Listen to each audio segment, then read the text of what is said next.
šodien mēs ar manu modeli meitu Darīnu gribam jums parādīt, kādi apavi derēs šaurām pēdām. Man kā reiz paveicās vai nepaveicās iekaviņās, ka Darīnai ir šaura pēdiņa, un īstenībā vēl grūtāk ir atrast apavus, kas der šaurām pēdām, nevis platām. Īpaši problēmas ir ar zandalēm. Kā jūs redzat, manai meitai Darīnai ir ļoti šaura pēdiņa. Ir arī šaura aizmuguras daļiņa, un principā tādām šaurām kājām nemaz nav tik vienkārši izvēlēties apavus. Mums ir pirmais modelis, tās ir kabati. Šeit ir ļoti daudz, tieši šajā vietiņā ir brīvas pēdas. Kad bērns staigās, vienkārši tā kāja šļurkāsies, un tā nav laba situācija. Tad visdrīzāk jums ir jāskatās un jāmaina uz kādu citu modelīti. Mums ir barefoot modelis, meitai kāja tukša, pilnīgi pirksti lien iekšā. Staigājot, mēs paskatīsimies, kā ir, bet man tā īpaši, es domāju, ka jā, ar laiku vienkārši varētu būt arī neērti vai bersties, jo tā kāja, teiksim, šeit viņa,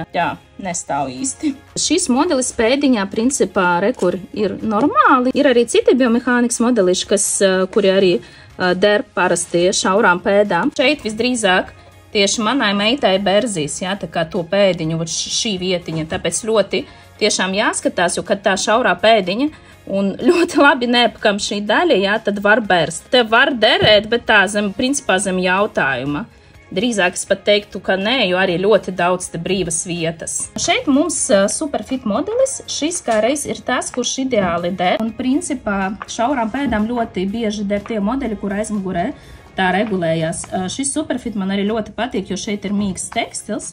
Viņš šeit neberž kājiņu, un viņš kā reiz labi apkamp, ka nepaliek brīvas vietas, kā reiz šeit labi turās pēdiņa. Jūs redzat, arī priekšā šeit ir viss fiksējās, kā nekas te ļoti daudz pāri nepaliek, tā kā šis modelis tiešām, manuprāt, tām lielākām kājām, kas ir 28+, jo mazuļu modelīši ir citi, kas tāda plāna modeļi der, ir arī eko, līdzīgi sporta modeļi, viņi arī der šaurām kājām.